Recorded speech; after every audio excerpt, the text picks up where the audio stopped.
we need to put progress. If you have the ability and if you have the opportunity, please get involved. Yung mga Pilipino po, it's a rising demographics in the United States. No? Marami na po tayo pero kulang po yung ating representation. You know, we have to claim our seat on the table. Kasi if we are just standing on the sideline at magrereklamo lang tayo and then we don't do our part, wala po mangyayari.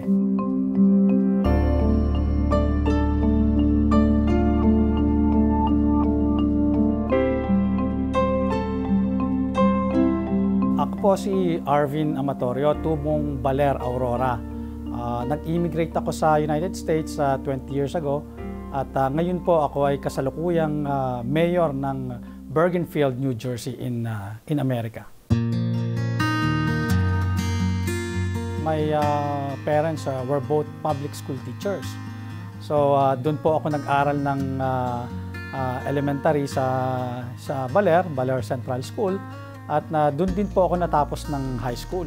Naalala ko po, nung high school ako, miyembro po ako ng Drum and Bugle Corps. So ako po yung bandmaster noon. At naging presidente din po ako ng Students' Council nung high school namin. At kasama po ako sa mga different organizations nung high school. So I think doon po na-develop yung aking hilig po sa politika at yung pagkahilig ko po sa public service. I would say po, I have a very, very fruitful and memorable childhood nung nasa Baler po. Sa totoo po, wala po talaga akong planong mag-abroad. Ang focus ko po dito sa Pilipinas bilang nagtrabaho po ako sa gobyerno, nagtrabaho po ako sa Department of Interior and Local Government. At that time, nung hindi pa po binubuwag yung EIIB, Economic Intelligence and Investigation Bureau, at one point, nagtrabaho din po ako doon. Bago po ako lumipat sa private sector, nung ako po ay nag-aaral na ng abogasya. Hanggang yung pong aking my then girlfriend, na my wife, Ilya, nagpunta po siya sa Amerika at naging siya nurse siya doon. So nung binisita ko po siya sa one Christmas, bumisita ako sa kanya, nag-usap kami, sabi niya, I don't think we could survive long distance relationship. So mamili ka, sabi niya, uuwi ka o magstay dito. Siyempre, mahal po natin si Mrs. So I made a very tough decision, no? Na magstay sa Amerika. A tough decision na hindi ko po pinagsisisihan.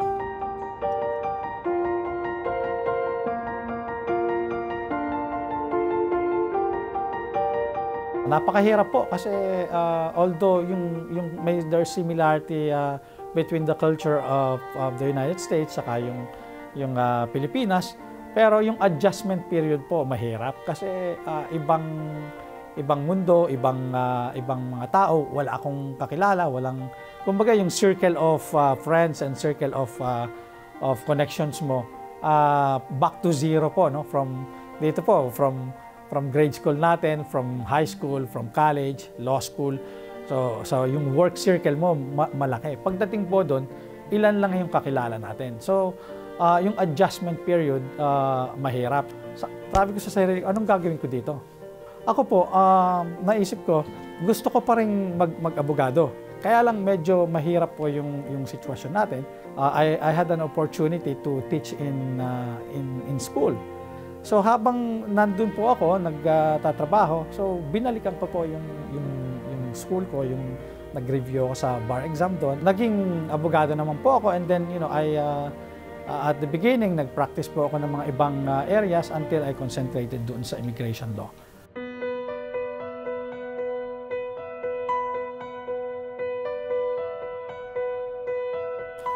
Nung nasa New York po, yun ang trabaho ko, and then we decided to move sa New Jersey. And then doon po nag-umpisa na akong mag-connect sa community. I happened to live in Bergenfield. It is coined the Little Manila of Bergen County, yung county namin. So we have a sizable number of Filipino population in Bergenfield.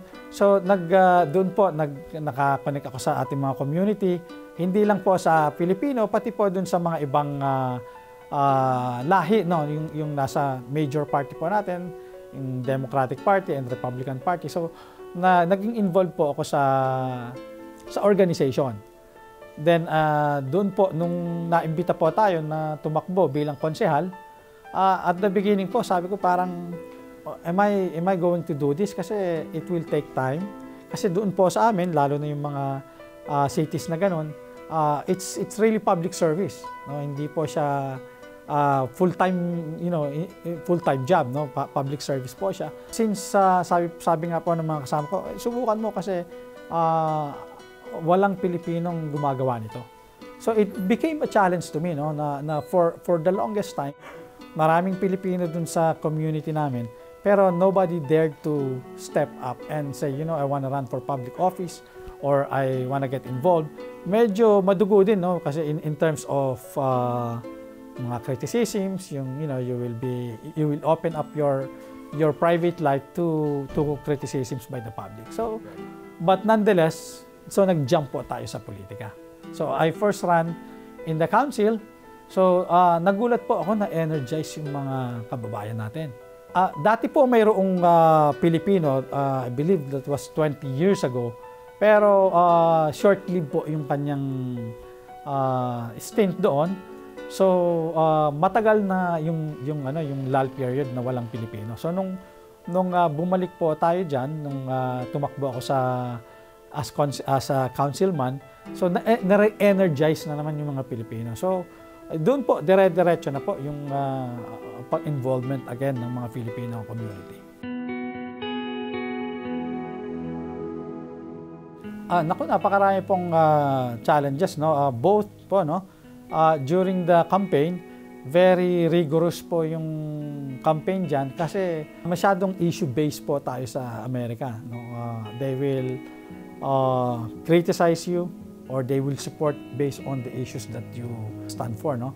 So kung yun ang stand mo sa isang issue, most likely those people that are against that issue will voice out their oppositions.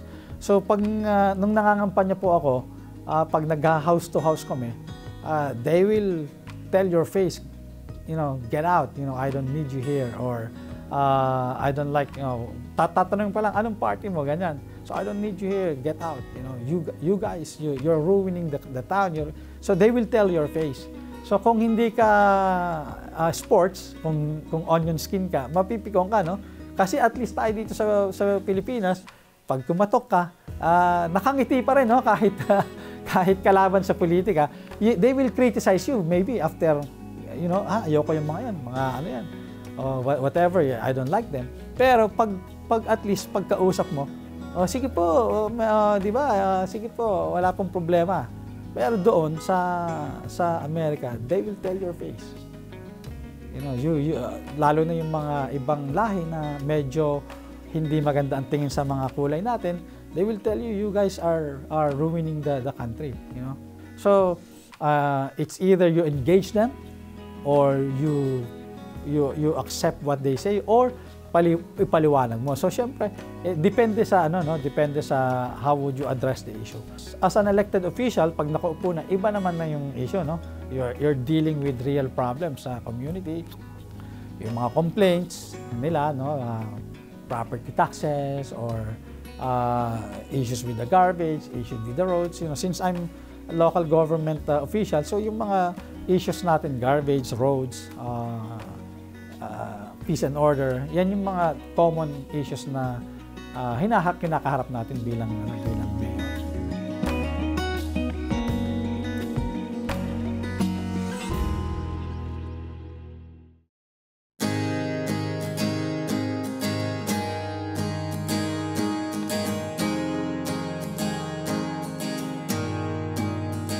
I have several motivations. No? There's a long list of issues or ideas why I wanted to run for mayor.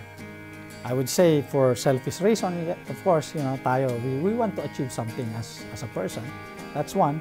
And another big motivation for me is gusto kong sa totoo and in all honesty and sincerity, gusto kong bigyan ng karangalan yung ating mga kababayan. Kasi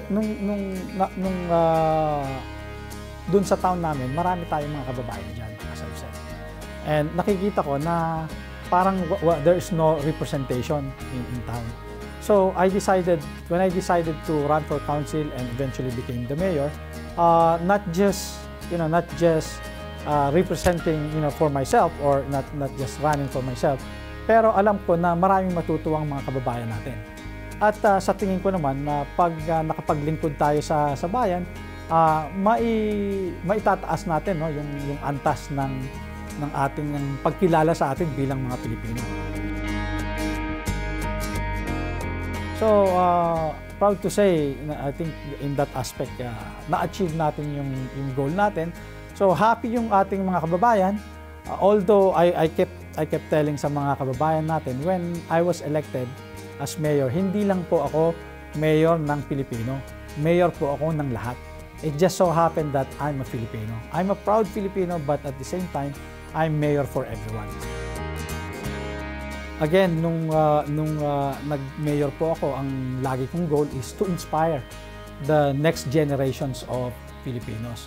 So, nung naging mayor po ako, na-encourage ko po, nakapaglagay po ako ng 2 konsehal na Pilipino during my incumbency. So, may kasama po ako sa council na mga Pilipino din. At nag-appoint po ako ng mga Pilipino sa different boards, mga important boards, planning boards, zoning boards, at sa different committees. So ngayon, I would say very healthy po yung involvement ng ating mga kababayan. Hindi lamang dun sa bayan ko, and I think it resonated in the different region kasi may mga kumakandidato ng Pilipino.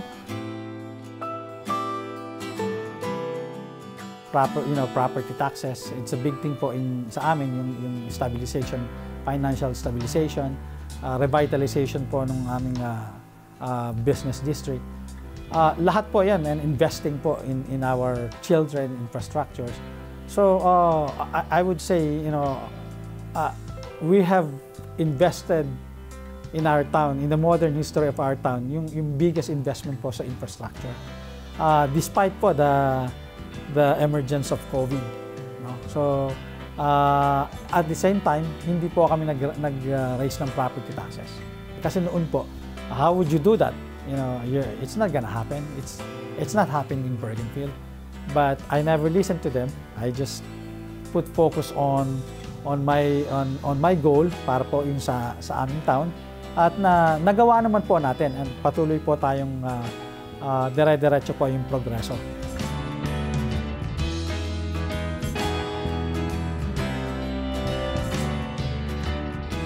Kami rin yung town na kauna-unahang nag-introduce ng drive-through testing dun sa Bergen County. Sa county namin, despite the oppositions from some of the residents. So sabi ko, I'm not bringing COVID in our town. I'm testing people for if they have COVID so that we could treat them. It was very challenging, and at the same time, it's very fulfilling to see that the unity of the community. Lalo na yung mga kababayan natin, nag-respond sila, no? Yung mga businesses, mga Filipino businesses.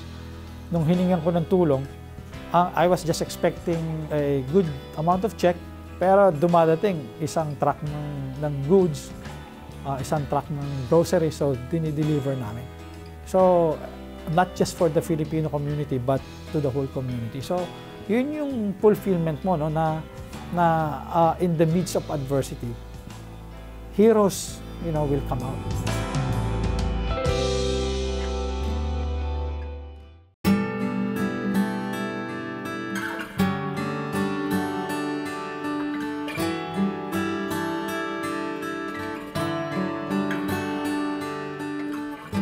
Importante po sa akin yung pamilya ko, lalo na yung mga anak ko, tsaka yung asawa ko. So, I always give time to my family.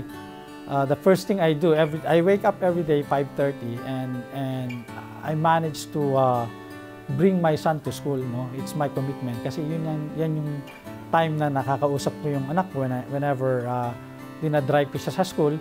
Yun yung opportunity namin to connect, no? To talk about his plans, our plans. So I give that time to them.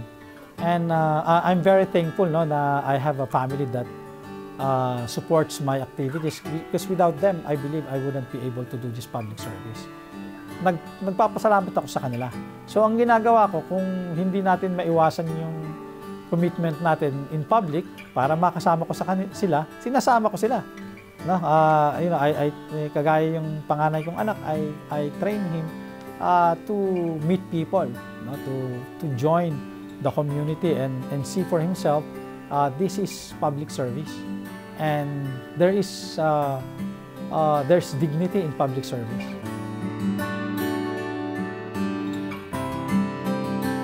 I've always been reminding my team, good governance is good politics. Basta magsilbi ka, gawin mo yung tama, maglingkod ka sa bayan, that's good politics enough, because people would see it.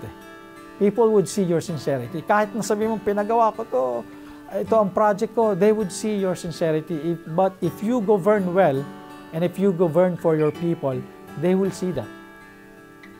And that is good politics. Hopefully marami pa tayong matulungan at marami pa tayong magawa.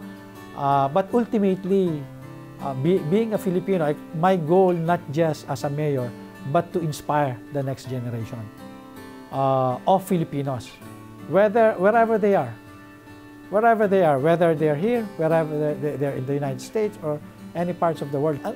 Ang sabi ko nga, pag tayo, lalo na pag nasa ibang bansa ka, at may kahalubilo ka na ibang tao, most of the time, they would forget your name.